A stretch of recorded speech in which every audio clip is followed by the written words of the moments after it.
So I'm here with Russell Chong, Russell G Chong. Russell G. Chong. What does G stand for? George. George? My dad's name is George. Wow. Yeah. So I'm George Jr. Okay. Junior. Yeah. So your dad actually was involved in World War II. Is that true? Well, he was almost involved in World War II. Oh, He he went into gunnery training in Las Vegas in 1944, and he went. I think he was in Texas when he was doing his B-17 combat crew training, and then they they actually sent him to Nebraska so that he could be deployed to Europe, and that's where um, combat soldiers go just before they fly over to Europe. And so he went to Nebraska, and then the war ended. So he just missed the war by like a week, wow. something like that. But he was a ball turret gunner and had a combat crew that he was going to be flying with.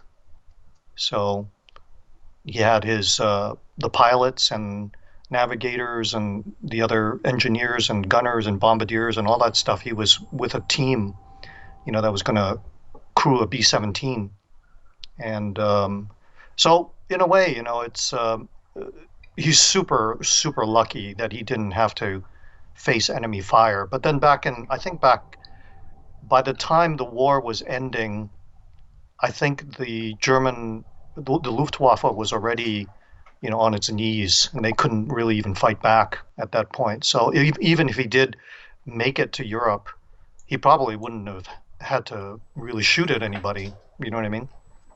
So Was he disappointed, or was he did he have a sigh of relief? I think it was. I don't know actually. I don't know. I think he was so young that he was, gung ho, no matter what. I Yeah. think all those guys were gung ho about going over to fight because they thought it was like a big adventure. Huh. And and he was definitely.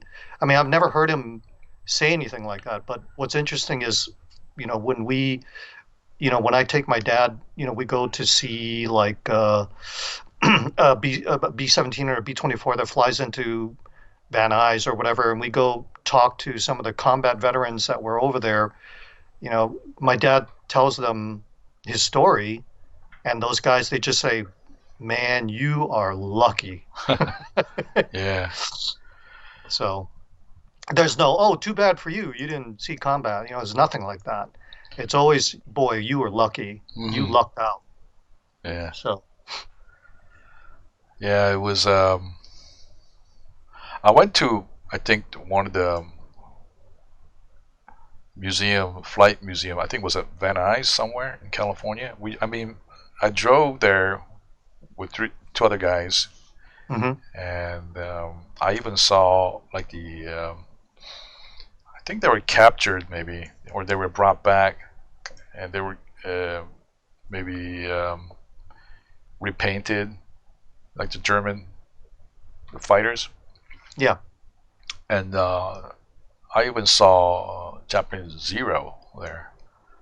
Oh, cool. It was all obviously it was repainted. It looks kind of fresh. The paint jobs. hmm Yeah, Um, there's like what, three or two, or I don't know. There's like almost none left in the world. They've all been destroyed.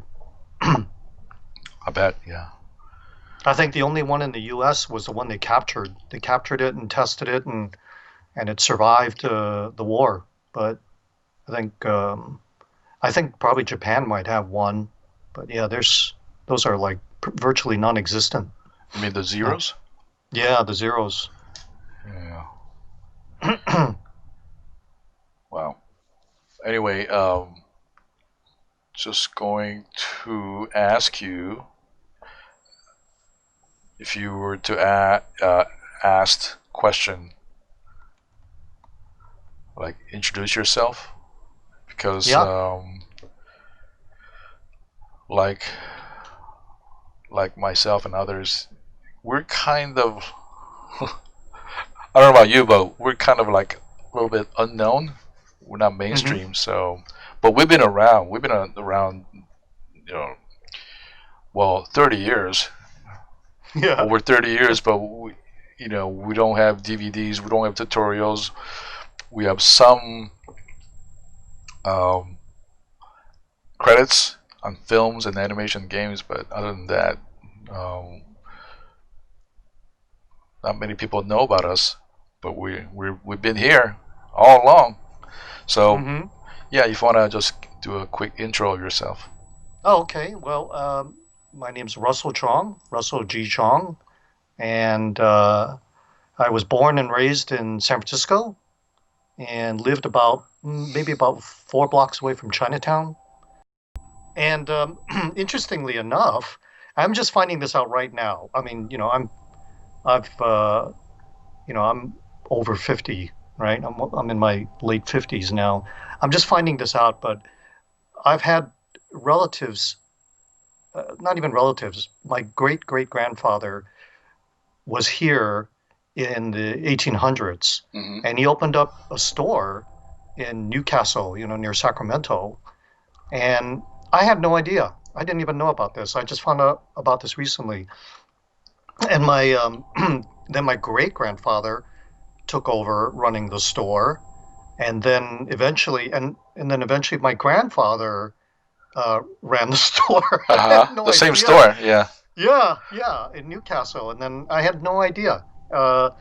And so our family goes, at least one side of the family goes back a long ways, in terms of when we came to the United States. Um, and I thought that was interesting. I had no idea. I thought it was just my grandparents, but it turns out my, yeah, it's my great great grandfather was here on my mom's side. Mm-hmm. So, and that was interesting. Anyway, so moving on. Um, and in San Francisco, the way you see San Francisco today, it's all just, uh, you know, um, it's just become very, very, it's like a .com explosion there. Oh yeah, And yeah. yeah, it's a totally gentrified. And when I was growing up there, it was, it was more like the Dirty Harry movie. Like if you ever watched the Dirty Harry movie, Uh huh. it was San Francisco before it was .com, and that's the San Francisco that I remember. Where there were no laws about dog shit on the streets. People were like just letting their dogs piss and poop like right in front of your stairs, like from your house, um, um, and it was kind of there were a lot of bad areas in San Francisco at the time. Now there are no slums, at least as far as I know. I know there's homeless people, but there are hardly any slum areas in San Francisco proper, So whenever I go back there, it's like I've gone to a futuristic version of San Francisco. It's not the same at all like when I was growing up there. Mm. Anyway, so yeah, so um, and my friend and I, we would, when we were kids, probably when I was like, whatever, 12 years old, 13, 14 years old, we'd always go to the Chinese movie theater and watch Kung Fu movies. And was totally into that stuff. I never took Kung Fu lessons though, but I was really into the movies. I thought they were really cool. But I really loved like Ultraman. Oh. You know, Ultraman was really cool. I used to see that on TV. And, you know, Johnny Sacco and his flying robot, those kinds of things. So um, those were all like things I used to watch when I was a kid. Um, so, but I think I'm moving on to your second um, question. That's fine. I just wanted to ask, like, how did you start your career as an artist and your inspirations, Yeah. whether it's from film, books, or even other artists that you liked at the time? I mean, what got you into the field of illustration, concept art, and painting? I mean, I know that you paint beside doing, kind of abstract paintings beside Hmm. doing concepts and illustrations. Right. How did you start? Did you go to? You went to art center, right? Right. Yeah. Went to Art Center. I think I started in 1986 or 85, something like that. And I was there for 2 years, and a friend of mine. Well, and the thing is, to get back to inspirations and things like that. Um, my dad. Well, my dad first. We would go to air museums all the time, and we'd always go to his airplane, the B-17.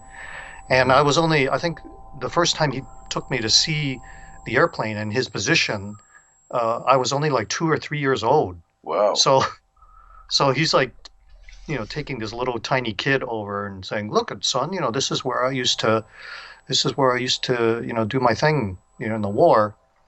And that was, for a little kid, you see this cool mechanical ball hanging out of the airplane, and you're like, your mind just goes wild Yeah.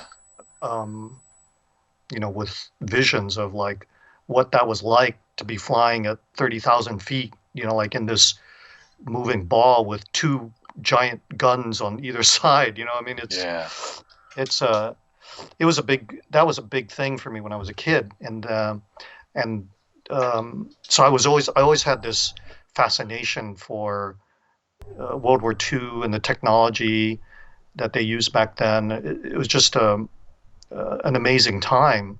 It was a dangerous time, obviously. It was very deadly for the people that were participating in it, but the technology and the aircraft, it always, I had huge.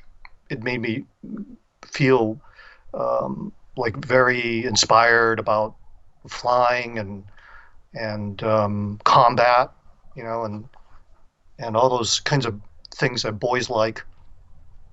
And then he took me to see 2001: A Space Odyssey when I was 5 years old. When the movie came out in '68, and that really, really that still has the biggest impression on me in terms of inspiration. 2001, I think, just blew my skull open. Yeah. At the theater, right? In the Yeah, film. Yeah. yeah, at the theater, Amazing. and the monkey scene. Yeah. I was, it was a bit scary, because they were pretty violent monkeys. Yeah. Yeah. But once the monkey threw the bone up into the sky and it became a spaceship, that's when I just went, my eyes turned into spirals, you Wow. know, Yeah. and and then I think from that point on, I mean, I was just really, really, really fascinated with science fiction and space travel and all those things. And so so every time, 2001 came out in 1968, and every year after that, it would replay in the theater, 69, 70, 71, and every year I'd go back and watch it. My 2001 for the year, I'd go back. Um, and and then after a few years went by, when it initially was released, it started double billing. So they started double billing with things like Zardoz, or double billing with Logan's Run. Oh You know what I man. mean?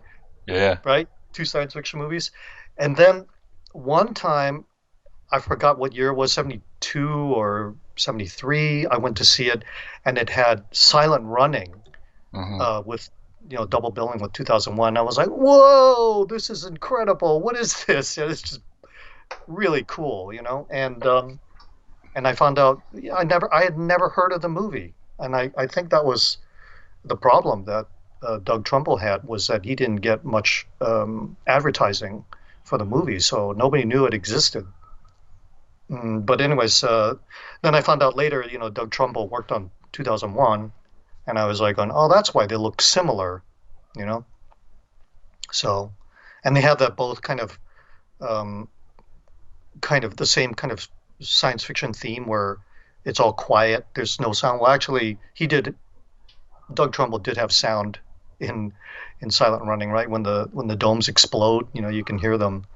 Um, but they had that kind of similar quality to it, right? It was um, kind of a very quiet, very cerebral type of science fiction story, like 2001. Yeah, Um, as opposed to those those sci-fi TV shows from the 70s like UFO and Space 1999. right, Although right, they're both British made. right. And those came out, right? I think those came out after, well, UFO didn't, right? But UFO was before Star Wars, right? Yeah, yeah. But Space 1999 came out after Star Wars After because Star Wars. yeah, because they're like, hey, let's fund science fiction movies, or science fiction TV shows. People love it. So, right, they did Battlestar Galactica and stuff like that. But um, anyway, so yeah, 2001 was, I think, the biggest inspiration for me when I was a kid, and still today. I still think that nobody has made a movie like that since, or has. I don't think it. I think they either don't want to because it's commercially like scary, Yeah, right? yeah. Or or they're just unable to because it's maybe the studios are not going to fund a movie like that with such amazing sets, because it's going to cost a ton of money and it's going to be a huge risk. But Yeah. yeah, and then what I think in that space of time, I think after that I would go to the bookstores constantly, and I'd always go to the sci-fi section Yeah. and look at all the sci-fi books and look at the book covers, and um, and then I started finding out Arthur C. Clarke wrote 2001, I think I started reading classic science fiction, like Robert Heinlein stuff and Isaac Asimov and all of their sort of classic, Yeah, all the classics. yeah, and and I think I was definitely more interested in hard science fiction rather than Ray Bradbury, who was a little more, I think he was more surrealistic science fiction. Hmm. And then you know, they had a lot of fantasy back then too. They had Dragon Riders Pern and The Hobbit, and all those things were out there back then. Well, The Hobbit's been around for a long time, but those were things I'd see in the fantasy and science fiction section of the bookstore. And Yeah. I wasn't interested in those. I was just interested in the hard science fiction stuff. Yeah. So, like Larry Niven, I love Larry Niven, and I love Dune. I read Dune like 12 times. I mean, I read that book the first time and I was like, "Oh my God, this is incredible." And I read it again and then I just kept reading it over and over again. Over and over. Yeah, it's just Hardcore. Yeah. yeah, I mean, but it's a beautifully written book. I mean, just extremely well written. And I think I heard that Herbert, when he first turned in the first draft, I think the publishers was like, "Do it again." And Herbert would fix it and then come back and then they read it and they go, "Do it again." And I think I heard that he went through that like 7 drafts or something, trying to get that thing, trying to get the publishers to like it, or something like that. I'm not sure. God. But anyways, yeah. So then I would read science fiction books based on their book covers. I'd go, "Oh, this book cover looks really cool. I Yeah, wonder yeah. if the story's any good." And a lot of times it wasn't, right? A lot of times the book covers had nothing to do with what was in the book. So, um, but I loved all that stuff. But I also, loved Ultraman, and I also loved a lot of the Japanese giant robot Giant stuff. robots, yeah. Yeah, like Raideen, that animated show I thought was really good. But then you remember we also had Speed Racer and we had Kimba the White Lion, Yeah. and you saw those, right? I remember those, yes. Yeah. Um, but yeah, I guess, well, by the time Star Wars came out in 77, I was 14, and I couldn't see the movie for a whole year. Well, I refused to see the movie because in San Francisco, the line went around the block for a whole year. Oh my So, god. so you had to like go all the way around the other side. Oh no, you go to the entrance of the theater, and that's the back of the line.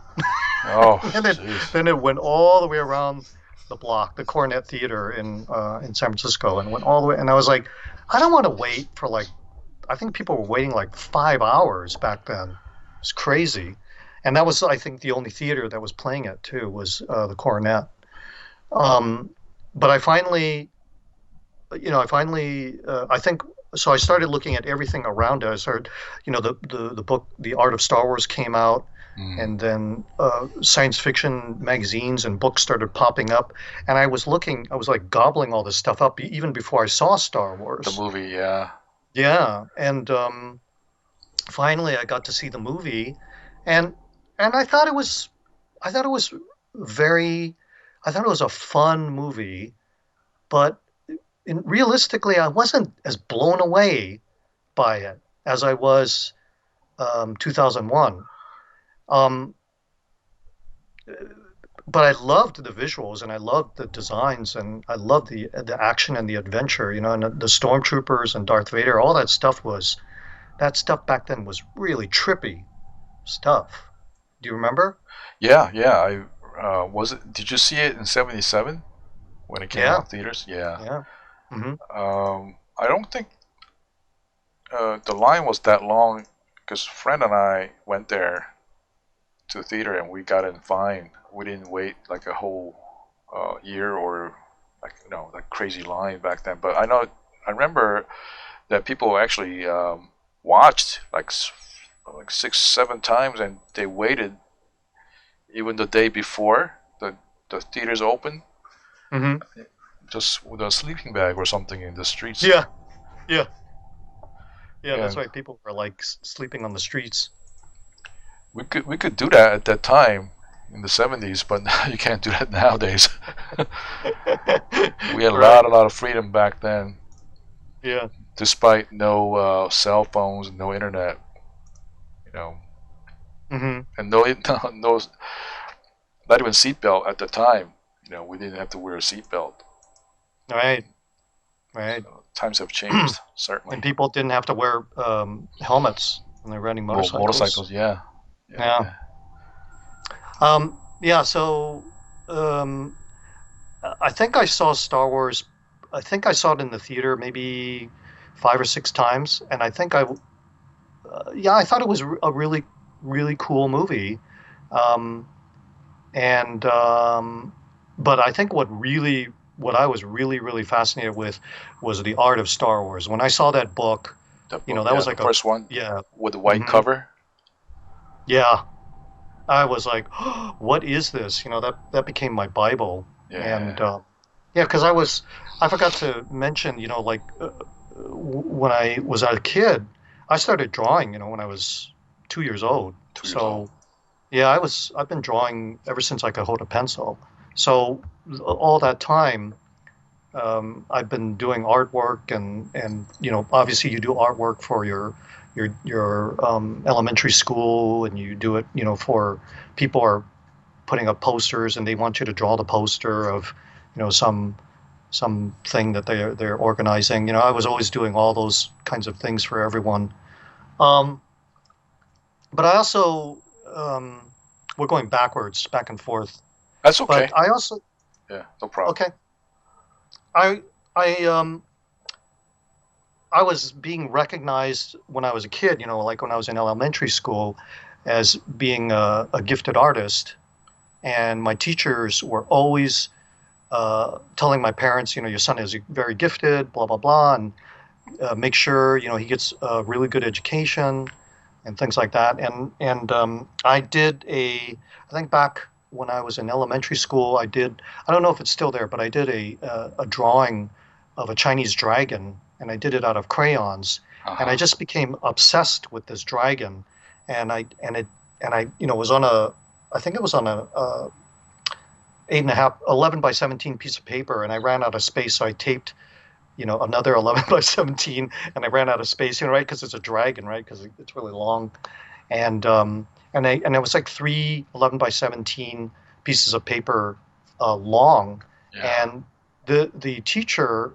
sent it to they they thought the drawing was so good, they sent it to the Chinese Center, which is in Chinatown, and the Hmm. Chinese Center thought it was so good they framed it and they put it up in their lobby, and um, every Chinese New Year they pull my drawing out, that I did in elementary school, and then they'd put it up in the lobby, and they were doing that for years. I don't even know if that drawing is still there, but it would be interesting um, if they were still doing that. Is it still around? Do you know? I don't The, know. the I'll have to go look. yeah, I should take a look. But I also worked on. Um, I worked with Ruth Asawa. I was in an art program. I think this is when I was about 16. I was in a summer art program, and I worked with Ruth Asawa, who was a famous Japanese American artist in San Francisco. And we all worked on a giant fountain that's in San Francisco right now. It's a and I participated in this fountain. So I have so this fountain has all these little bits and pieces of artwork done by all these artists that worked with Ruth Sawa, and I have that in San Francisco near um, um, near the center of San Francisco downtown. Hmm. There's a fountain, so I have that there, and then I have some artwork also at San Francisco State. I did a mural, and I worked. I didn't do the whole mural, but I worked on part of the mural, and so I have artwork like in certain places in San Francisco, which is kind of cool, and it's still there today. I Wow. don't know about that dragon drawing that I did. It would be neat if they did, but um, I don't. yeah, I don't think they would have thrown that away or whatever. Discarded. I think they somewhere probably, and it would Mm, be really neat for you to see that again. After so many years. yeah, because I did that in elementary school. Yeah. So yeah, it'd be funny to look at. Probably looks like probably look at it today. I probably look like a stick figure. Stick figure. But it must be. It's in full color, like Yeah. reds and Yep. golds. Yep. Yeah. Yep. Wow. It has all how the dragons and the lions, they always have those little fuzzy balls, and there are all these different colors on the end of springs. Yeah, I had all those balls all over the thing. Wow. So, yeah. So, anyways, Art of Star Wars, and then, you see that and you go, oh, I want to do that. That's what I want to do. I want to be like Ralph McQuarrie, or Wow. or I Okay. want to draw spaceships like Joe Johnson. I want to, draw spaceships. I want Yeah. to, like 2001. I want to draw spaceships, but it would be really cool to do action spaceships like the one in Star Wars, right? Yeah. So, So um, go ahead. yeah. So we went over film. I mean, 2001, Space Odyssey definitely impacted uh, your your outlook, Hmm. your career. We went over the book, Star Wars book, and other science fiction writers, authors. And yeah, you brought up Ralph McQuarrie, and we're kind of jumping back and forth. But you said that you met him or you worked with him while working with Yeah, working well, on Star Wars yeah, the Clone much Wars. later. Well, Yeah. yeah, well, what happened was, um, uh, I was getting ready to go to, I was getting ready to figure out what to do with my life. It was, I think, it's in the early '80s. Like, what am I going to do? And I found out that Ralph McQuarrie and I think it was Peter Ellenshaw and Sid Mead were all going to be at this conference, and they were going to be talking about their art. And I was Cool. like, heck yeah, I got to see this. Yeah. So, so me and my cousin went down there because my cousin also wanted to be an artist, and he was interested in all the science fiction stuff too. And so we went down there, and and we saw, uh, Ralph McQuarrie. He did a slideshow in front of, I think it must have been about 200 people there or 300 people. And wow, he was really bitter, man. He was Oh, really bitter. really? Yeah. He was constantly saying, I designed this and I designed that, Oh, and I see. I even get credit, I was the one that designed, this costume, and John Marlowe got credit for it, and so he was pretty bitter. Wow. And he was saying this in front of everyone, and I was kind of like, I was kind of like, whoa, Oh, yeah. it's like it's not all, rosy like you think it is, like you Mm. suddenly go, oh, what's going on here? I thought. I didn't know that there would be any friction at all. You're a kid. You don't realize that there's friction anywhere, right? Because you haven't been in Been the in that business yet. situation, yeah, in the Yeah, business. yeah. So he was going off about how unfair he had been treated, and how other people were getting credit where he was the one that did this work and that work. So that was pretty eye opening. And then Sid Mead came up, and he had a totally different show. His was all of his artwork, and he was doing his Sid Mead presentation thing, where he was saying stuff like, and this is a painting of a galactic transmitter that works with geomagnetic, teleportation devices. He just saying all this. Sounds cool Yeah. to a little kid. And people were like going, ooh, Yeah. And this is a device that fires a time dispersal pattern at neodyme constructed spaceships made by an alien race. You're kind of going, what? What are you saying? He was far out. I mean, like his art, he was really, really out there, I think. Yeah. So yeah, for Ralph it was like totally bitter, and and then for Sydney it was like total like uh, sci-fi talk. Um, but anyway, so that was so. So we fast forward to um, my career, and I I went to art center, and I Yeah, eventually. how Hmm? did you, what, how or why or the reason you pick art center? There are art schools in San Francisco, or other parts of the Yeah, San U.S. Francisco. Yeah, the But San you went Francisco to Art art Academy. center for a reason.